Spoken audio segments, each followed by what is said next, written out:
Praise the Lord. இன்னைக்கு ஏசப்பா நமக்கு கொடுத்திருக்கிற வார்த்தை 1 கொரிந்தியர் 1வது அதிகாரம் 27வது வசனம். ஞானிகளை வெட்கப்படுத்தும்படி தேவன் உலகத்தில் பைத்தியமானவைகளை தெரிந்து கொண்டார்.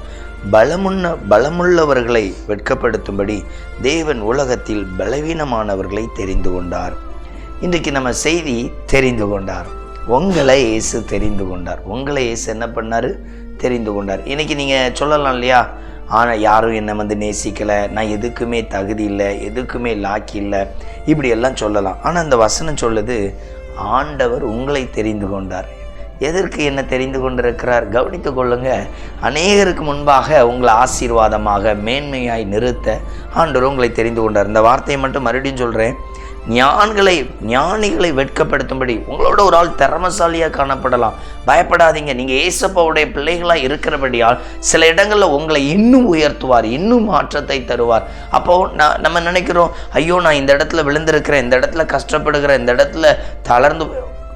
இயேசு உங்களை மேன்மையாய் வைக்க அவர் வல்லமை உள்ளவர்.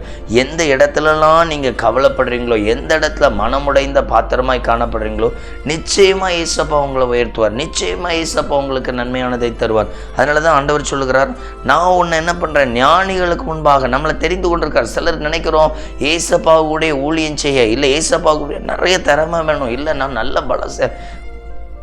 வேதம் சொல்லுகிற வார்த்தை, நீங்கள் பலகீனராக இருக்கிறீங்களா, உங்களை பயன்படுத்துவார். அவருடைய ஊழியத்தில், அவருடைய வேத வசனத்தின்படி உங்களை ஆசீர்வதிப்பார். நீங்கள் ஞானத்தில் குறைவு, எனக்கு எந்த அறிவுமே கிடையாது. ஆண்டவர் உங்களோடு இருக்கும் பொழுது நீங்கள் திறமைசாலிகள். ஆண்டவர் உங்களோடு இருக்கும் பொழுது நீங்கள் ஞானவான். அதான் கர்த்தருக்கு பயப்படுதலே ஞானத்தின் ஆரம்பம். ஆத்துமாக்களை ஆதாயம் பண்ணுகிறவன் ஞானவான். தேவன் அப்படி தான் உங்களை என்ன பண்ணுறாரு, வைத்திருக்கிறார். அதனால் பயப்படாதீங்க. உங்களை பார்த்து தான் ஆண்டவர் சொல்கிறாரு. என்ன சொல்கிறாரு? அவர் உங்களை தெரிந்து கொண்டார். ஏதோ ஒரு நோக்கத்திற்கு. நீங்கள் ஒரு நாள் முன்னால் அழைக்கப்பட்டிருக்கலாம். மீண்டும் இந்த வார்த்தை மூலமாக உங்களோட பேசுகிறார். சீக்கிரம் இயேசுடைய அன்புக்குள்ளே கடந்து வாங்க. உங்களை ஒரு பெரிய உயர்வின் ஆசீர்வாதத்தை கொண்டு போவார்.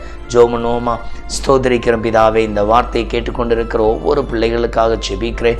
கர்த்தர் நன்மையானதை கட்டளையிடுகிறவர், நன்மைகளை செய்கிறவர். உம்முடைய பிள்ளைகளுக்கு நீர் நன்மையானதையும் நன்மைகளை செய்யும்படியாய் செபிக்கிறேன். ஆண்டவரே, நான் எதுக்கும் லாக்கி இல்லை, யாரும் என்னை நேசிக்கலை, எல்லாரும் வெறுக்கிறாங்கன்னு சொல்கிற எல்லா பிள்ளைகளையும் நீங்கள் ஆசீர்வதிங்க. அவர்களுக்கு மேன்மையை கொடுங்க, உயர்வை கட்டளையிடுங்க. கர்த்தருடைய ஆசீர்வாதம் அந்த பிள்ளைகளை நிரப்பட்டு இயேசுவின் நாமத்தினால் ஒவ்வொரு பிள்ளைகளையும் வாழ்த்தி ஆசீர்வதிக்கிறோம். இயேசுவின் நாமத்தில் ஜெபிக்கிறோம் பிதாவே, ஆமென்.